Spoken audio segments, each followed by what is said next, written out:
और फिर दोबारा कभी अपने आकार पर गरूर नहीं करता। रानू चिड़िया की शादी मानो चिड़िया से बहुत धूमधाम से हुई थी। जितनी गुंजाइश थी उसके हिसाब से टूनी के माता पिता ने उसे सारा जहेज दिया था। शादी के बाद रानू चिड़िया बहुत खुश थी और वो अपने घर आ गई। मगर ये खुशी ज्यादा देर नहीं टिकी। एक दिन रानू चिड़िया सो रही थी कि उसकी सास आ जाती है। अरे वाह रे महारानी, देखो कैसे आराम फरमा रही है। उठो, तेरे मायके में सारे देर तक सोते होंगे।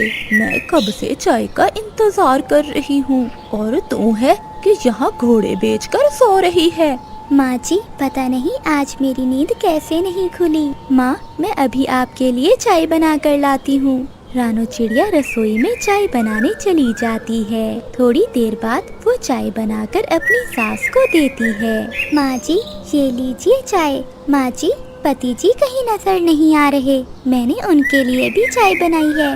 मेरा बेटा तो कब से काम पर चला गया, तुझे सोने से फुर्सत मिले तो तब ना।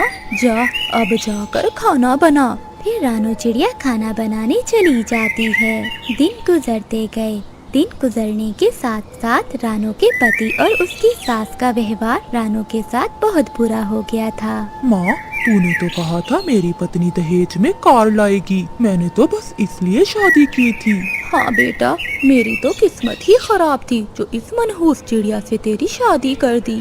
वो माँ बेटा बातें कर रहे थे कि तभी रानू चिड़िया वहाँ आ जाती है। माँ जी, मैं घर के सारे काम करती हूँ और आपको भी खुश रखती हूँ, मगर आप फिर भी मुझे मनहूस बोल रही हैं।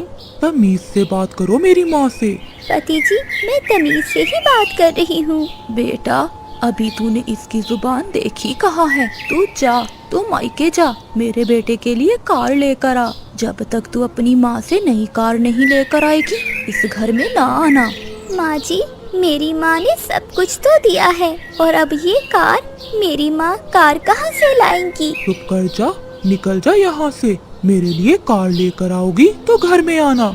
रानू चिड़िया अपनी माँ के घर चली जाती है। जब रानू चिड़िया अपनी माँ के घर जाती है तो दरवाजे पर ताला लगा हुआ था। पड़ोसन गोरी कभी चिड़िया के पास आती है। गोरी बहन, मेरी माँ कहाँ है? चिड़िया, जिस दिन तुम्हारी शादी हुई थी उससे अगले दिन ही तुम्हारी माँ मर गई थी।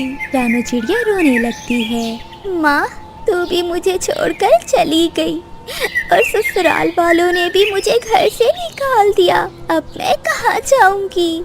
ये लो रानो, अपनी माँ के घर की चाबियाँ। अगर तुम चाहो तो अपनी माँ के घर रह सकती हो। रानू चिड़िया दरवाजा खोलकर अंदर चली जाती है। वो सारी रात अपनी माँ को याद करती रहती है। ऐसे पति और ससुराल से अच्छा है कि मैं अपने माँ के घर में ही रह लूं। ना ही पति प्यार करता है और ना ही सासू माँ जीने देती है। फिर रानू चिड़िया अपनी माँ के घर ही रहने लगती है।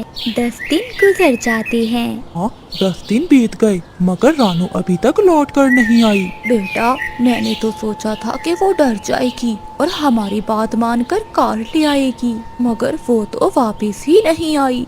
एक दिन रानू की सास सीढ़ी से गिर जाती है और उसकी पसली टूट जाती है। बेटा, बेटा मानो, मैं अब तेरे लिए कैसे खाना बनाऊंगी। लगता है मुझे बहू से बुरा व्यवहार करने की सजा मिली है। जाओ बेटा, बहू को घर ले आओ। माँ, न जाने वो अब मेरे साथ आए या ना। जाओ बेटा, पता करो कि बहू रानी कहाँ है। फिर रानू चिड़िया का पति जाता है। मेरी माँ मर गई। मेरी माँ मेरा दहेज का सामान बनाते बनाते मर गई ताकि मैं अपने ससुराल में खुश रहूं। मगर मेरी माँ क्या जानती थी कि मेरे ससुराल वालों को तो कार चाहिए। रानो, जो हो गया उसे भूल जाओ। अब तुम मेरे साथ चलो, तुम्हें माँ बुला रही है। नहीं पति जी, मैं यहाँ खुश हूँ, मुझे माफ कर दें, मैं आपके साथ नहीं जाऊंगी। रानू का पति घर जाकर अपनी माँ को सब बताता है। माँ, उसकी माँ मर गई है, अब वो यहाँ आने को राजी नहीं है। उसने मेरी बात नहीं मानी। हाँ बेटा, गया समय कभी लौट कर नहीं आता। सोने जैसी बहू की कदर ही नहीं की हमने और अब सारी जिंदगी पछताना ही पड़ेगा। प्यारे दोस्तों, इस कहानी को लाइक, चैनल को सब्सक्राइब और अपने दोस्तों के साथ शेयर करना मत भूलिएगा। आपका धन्यवाद।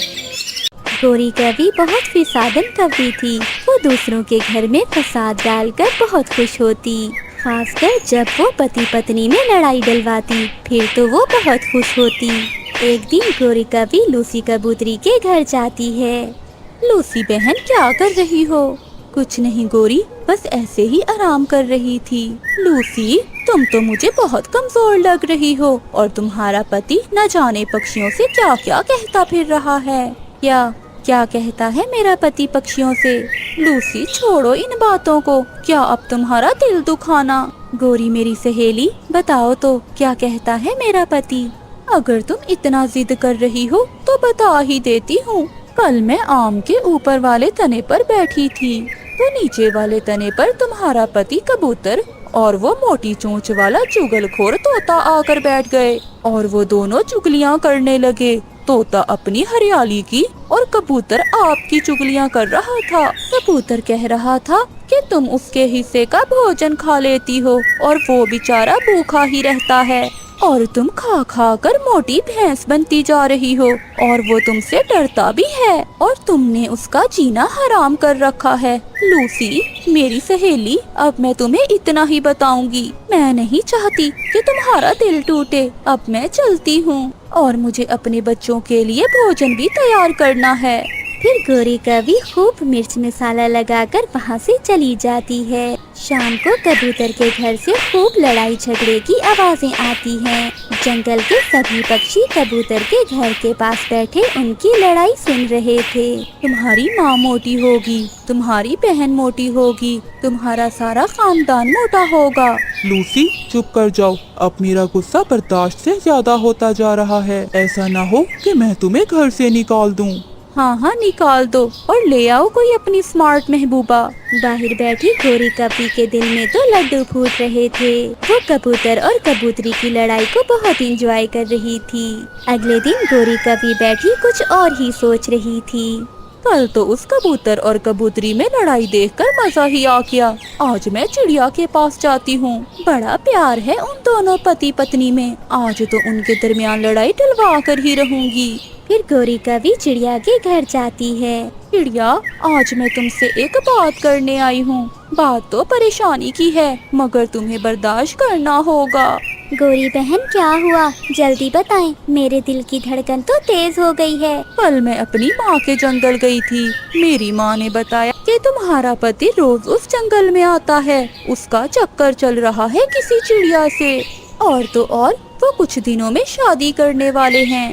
गौरी, तुम झूठ बोल रही हो। मेरे पति ऐसे नहीं हैं। कभी कभी जो नजर आता है वैसा होता नहीं है। ऐसा कहते हुए गौरी कवि वहाँ से चली जाती है। ये गौरी कवि बहुत फसादन है। ये जरूर मेरे घर में फसाद डलवाना चाहती होगी। मुझे पहले अपने पति को आजमाना होगा, फिर ही मैं उनसे बात करूँगी। फिर रानू चिड़िया एक चिट्ठी लिखती है और उसे रखकर खुद एक कमरे में छुपकर बैठ जाती है। थोड़ी देर बाद उसका पति भी आ जाता है। रानो, रानो, कहाँ हो आप? न जाने रानो कहाँ चली गई है। अरे, ये चिट्ठी कैसी है? फिर रानू का पति वो चिट्ठी पढ़ता है।